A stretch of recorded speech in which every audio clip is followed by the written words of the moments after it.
মূল মঞ্চে মাঠে নামার আগে দারুণ প্রস্তুতি নিল বাংলাদেশ অনূর্ধ্ব ১৯ নারী ক্রিকেট দল।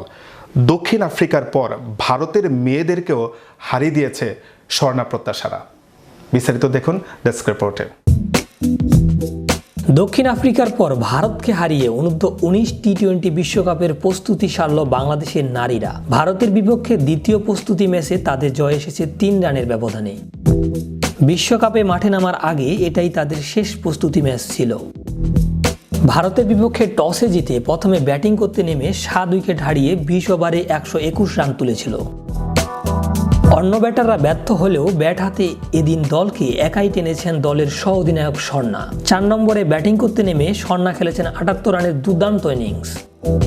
অন্য ব্যাটাররা তেমন কিছু করতে পারলেন না, দলকে একাই টানলেন স্বর্ণা আক্তার। ঝড়ো 50-তে এনে দিলেন লড়াইয়ের পুঁজি। পরে নিয়ন্ত্রিত বোলিংয়ে নিজেদের মেরে ধরলেন বোলাররা।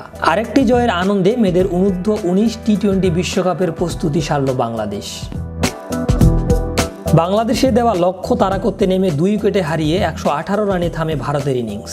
ভারতের পক্ষে সর্বোচ্চ ৪৪ রানের ইনিংস খেলেছেন তৃষ্ণা গঙ্গাদি।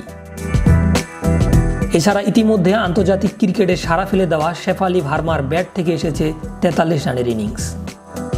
এর আগে প্রথম প্রস্তুতি ম্যাচে দক্ষিণ আফ্রিকার বিপক্ষে বৃষ্টি আইনে ৭ রানে জিতেছিল বাংলাদেশ। সেদিন পোর্টিয়া মেয়েদের প্রথমে ৯৮ রানে আটকে দিয়েছিল দিশার দল। পরে নিজের ব্যাটিং করতে নামলে বৃষ্টি আসে, আর পরবর্তী বৃষ্টি আইনে জয় নিশ্চিত হয় বাংলাদেশের।